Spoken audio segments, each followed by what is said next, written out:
શ્રી ગણેશાય નમઃ।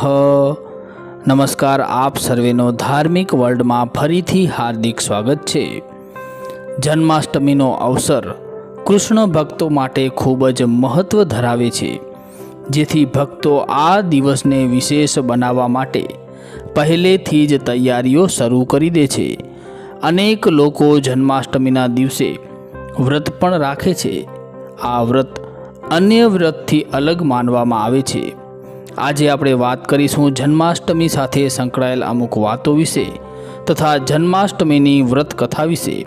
તો આપ વિડીયોને અંત સુધી જરૂરથી નિહાળજો અને માહિતી પસંદ આવે તો વિડીયોને લાઈક કરજો અને તમારા ગ્રુપમાં વધુને વધુ શેર કરજો।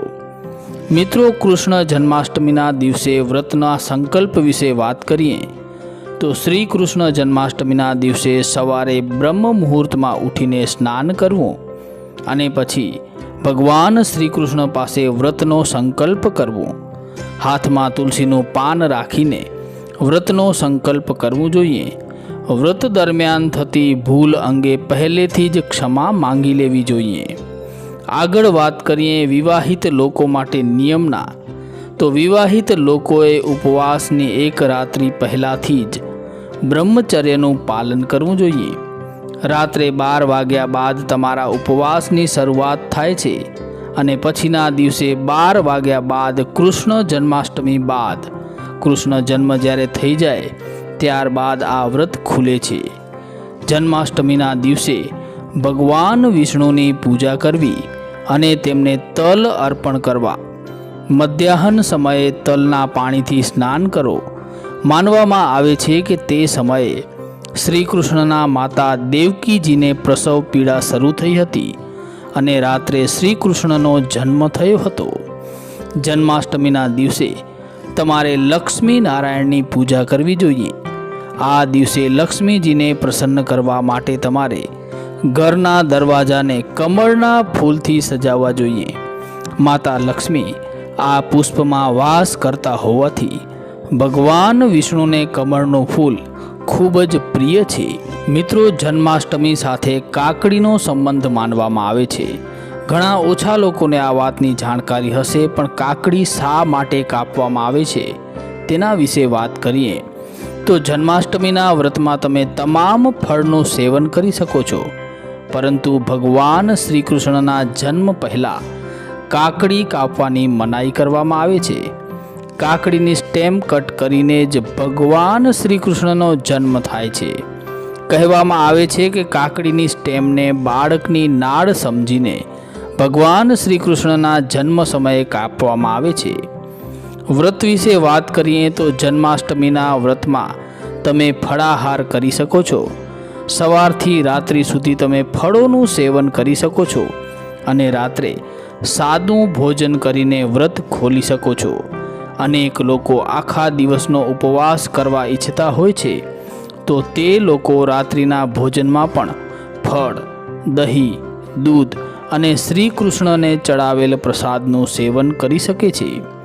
શ્રી કૃષ્ણના જન્મદિવસ પર તમે વ્રત કર્યું છે તો તમારે સાંજે પૂજા સમયે નવા કપડાં પહેરવા જોઈએ।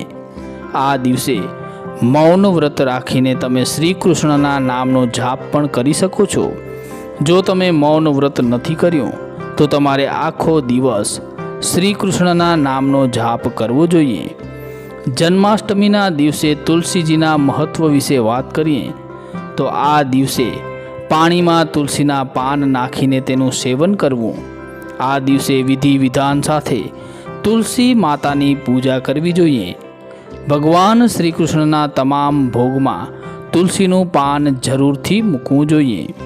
વ્રત કરનાર ભાવિકે કૃષ્ણ જન્મ બાદ ભગવાન શ્રી કૃષ્ણને ઝૂલો જરૂરથી ઝૂલાવવો જોઈએ। જે પંચામૃતથી ગોપાલને સ્નાન કરાવવામાં આવ્યું છે તેનું પ્રસાદ રૂપે ગ્રહણ જરૂર કરવું જોઈએ। મિત્રો, હવે આપણે સાંભળીએ જન્માષ્ટમીની વ્રત કથા, જે આ મુજબ છે। મહર્ષિ વ્યાસ બોલ્યા, મહાભારતનું યુદ્ધ થયું ત્યારે યુધિષ્ઠિર દેવકી નંદન શ્રી કૃષ્ણને પૂછવા લાગ્યા। યુધિષ્ઠિરે કહ્યું, હે ગોવિંદ, આપના અનુગ્રહથી અમે શત્રુઓને રણમાં હણ્યા।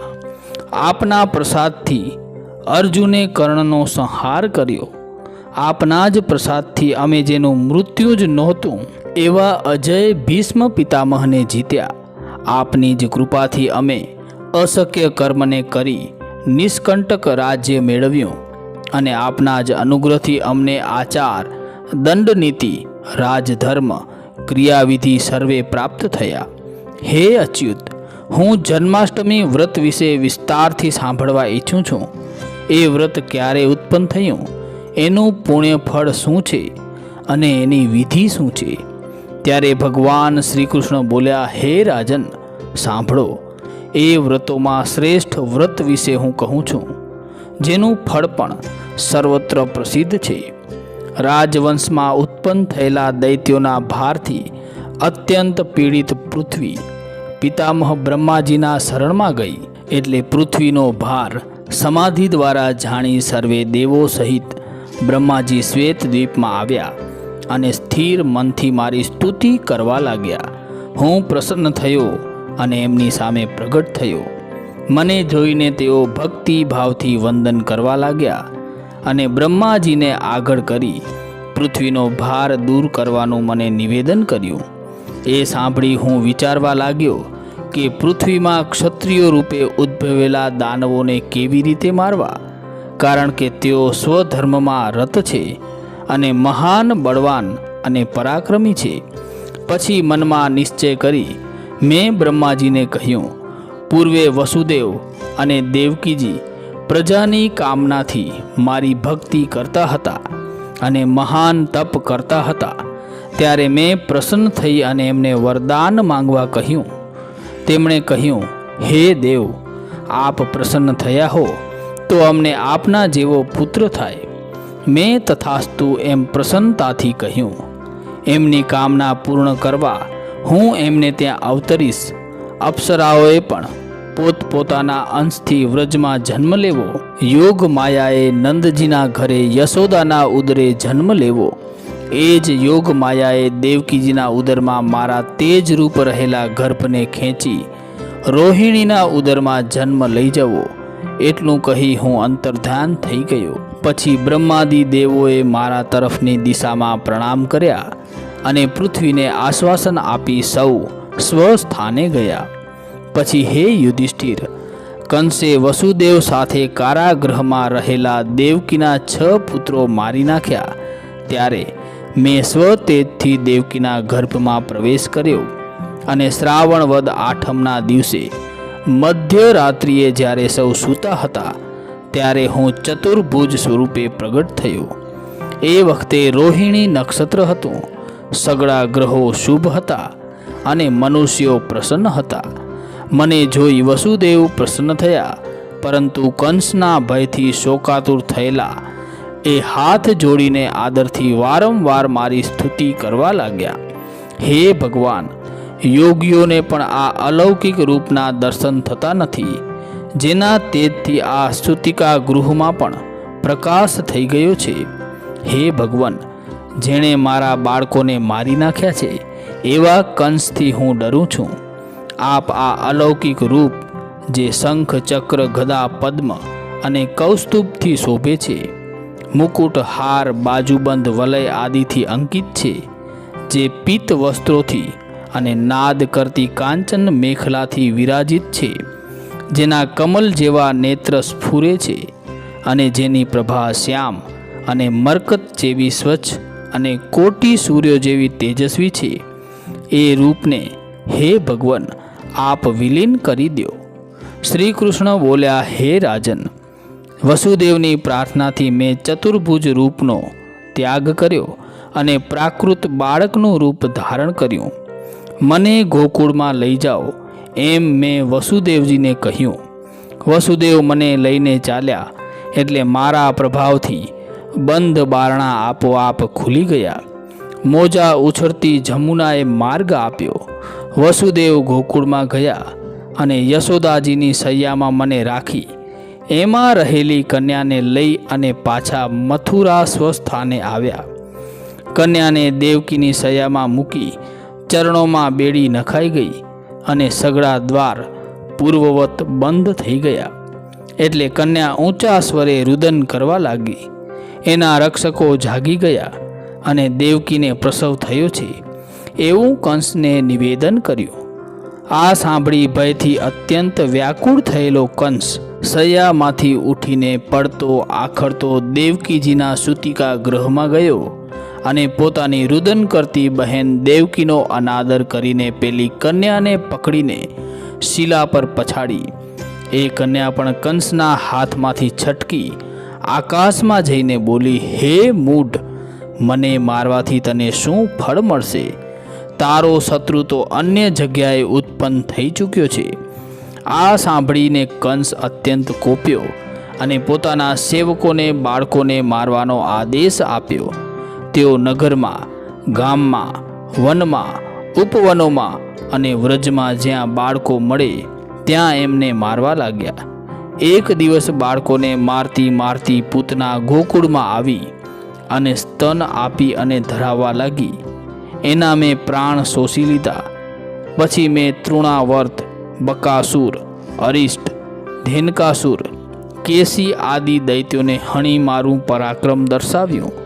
એ પછી મથુરામાં જઈ કુવલયાપીડ હાથી, ચારુણ વગેરે મલ્લ અને કંસ વગેરે દાનવોને મારી મારા સ્વજનોને આનંદિત કર્યા. દેવકી વસુદેવ મને હર્ષથી ભેટ્યા. કંસના અન્ય અસુરોને મારી લોકોને નિર્ભય અને સુખી કર્યા. લોકોએ પ્રસન્નતાથી મારી સ્તુતિ કરી અને મારો જન્મોત્સવ ઉજવવાની યાચના કરી. લોકોની ભક્તિ, શ્રદ્ધા અને સ્નેહ જોઈને મેં પ્રસન્ન થઈ મારો જન્મદિવસ કહ્યો અને લોકોએ જે વ્રત કર્યું એની વિધિ હવે હું કહું છું. જન્માષ્ટમીના દિવસે દાતણ કરી, પવિત્ર જળમાં સ્નાન કરી, શુદ્ધ વસ્ત્ર પહેરી, નિત્ય કર્મ કરી, હે પુંડરીકાક્ષ, હે અવ્યય, હું આજ ઉપવાસ કરીશ, કાલે ભોજન કરીશ, આપ મારું શાણ થાવ એવો સંકલ્પ કરવો. પછી નિયમ લઈ પૂજા સામગ્રી તૈયાર કરી, ફળ, પુષ્પ વગેરેથી સુંદર મંડપ તૈયાર કરવો. એમાં 12 મંત્ર ભણી 16 મારી પૂજા કરવી. પછી દેવકી, વસુદેવ, બલદેવ, રોહિણી, નંદ, યશોદા, ગોપીઓ, ગોવાળિયા, ગોકુળ, યમુના, યોગમાયા સર્વેની મંત્રો સહિત પૂજા કરવી. પછી સુવર્ણની, રજતની, તાંબાની, પિત્તળની, મૃતિકાની, કાષ્ઠની, પ્રસ્તરની અથવા અન્ય પ્રકારની મૂર્તિ તૈયાર કરી મારી પૂજા કરવી. રાત્રિએ જાગરણ કરવું. ગીત, નૃત્ય અને વાદ્યના રવથી મહોત્સવ કરવો. જાત કર્મ, નામકરણ વગેરે સંસ્કાર કરવા. સ્ત્રોત્રનો પાઠ કરવો અને કથા સાંભળવી. પછી બીજે દિવસે બ્રાહ્મણ જમાડીને પારણું કરવું. હે યુધિષ્ઠિર, આ ઉત્તમ વ્રત કરવાથી સર્વે કામનાઓની પૂર્તિ થાય છે અને અંતે વિષ્ણુ લોકની પ્રાપ્તિ થાય છે. જે મૂઢ મનુષ્ય આ વ્રત કરતો નથી એ નરકમાં પડે છે. એટલે પ્રયત્નપૂર્વક આ વ્રત કરવું એટલે પાપ રહિત થવાય. આ વિષયમાં હવે એક પ્રાચીન કથાનક કહું છું. અંગ દેશમાં મિત્રજીત નામે રાજા હતો. એનો પુત્ર સત્યજીત તેજસ્વી અને સદાચારી હતો. એ ધર્મજ્ઞ, પ્રજાનું વિધિવિત પાલન કરતો હતો અને એને આનંદિત રાખતો. પરંતુ પ્રારબ્ધના યોગથી ધર્મિષ્ઠ મિત્રજીત રાજા પાખંડીઓના સહવાસમાં આવ્યો એટલે અધર્મી થયો અને વેદ, શાસ્ત્ર, પુરાણોની નિંદા કરવા લાગ્યો. બ્રાહ્મણોનો અને ધર્મનો દ્વેષ કરવા લાગ્યો. હે ભરત શ્રેષ્ઠ, કાળક્રમે એ રાજા મૃત્યુ પામ્યો અને યમદૂતો એને પાસ વડે બાંધી યમરાજાની પાસે લઈ ગયા. પછી પીડા પામતો અને માર ખાતો એ રાજા નરકમાં પડ્યો. ઘણા વર્ષ નરકનું દુઃખ વેઠી થોડું પાપ બાકી રહ્યું એટલે એ પિશાચ થયો. ભૂખ અને તરસથી પીડાતો એ પિશાચ મારવાડ અને મેવાડમાં ફરવા લાગ્યો અને અંતે એક વણિકના શરીરમાં પ્રવેશ્યો અને પુણ્યદાયની મથુરાપુરીમાં ગયો. ત્યાંના રક્ષકો, તાંત્રિકોએ એને વણિકના શરીરમાંથી બહાર કાઢ્યો એટલે એ અરણ્યમાં ઋષિઓના આશ્રયમાં ફરવા લાગ્યો. જન્માષ્ટમીના દિવસે ઋષિઓએ મહાપૂજા કરી, રાત્રિએ જાગરણ કર્યું અને કીર્તન કર્યા. ભાગ્યવશાત આ સગળું પિશાચે જોયું અને કથા સાંભળી એટલે એ જ વખતે એના પાપ દૂર થયા, અંતઃકરણ શુદ્ધ થયું અને એ પ્રેતે દેહ છોડી વિમાનમાં બેઠો. એને મારા દૂતો વૈકુંઠમાં લાવ્યા. જન્માષ્ટમી વ્રતના પ્રભાવથી એ પાપીને સામીપ્ય, મુક્તિ અને દિવ્ય ભોગ મળ્યો. તત્વજ્ઞાની મુનિઓએ પણ આ વ્રત નિરંતર કરવું એમ પુરાણોમાં કહે છે. આ વ્રત કરવાથી સર્વે મનોરથોની સિદ્ધિ થાય છે, સામીપ્ય મુક્તિ મળે છે અને સર્વે વ્રતોમાં ઉત્તમ વ્રત છે. આમ ભવિષ્ય પુરાણમાં કહેલી જન્માષ્ટમી વ્રતની કથા પૂર્ણ થઈ. મિત્રો, કોમેન્ટમાં જય શ્રી કૃષ્ણ જરૂરથી લખજો અને આ વિડીયોને વધુને વધુ તમારા ગ્રુપમાં જરૂરથી શેર કરજો. જય શ્રી કૃષ્ણ, જય માતાજી, હર હર મહાદેવ હર. ધન્યવાદ.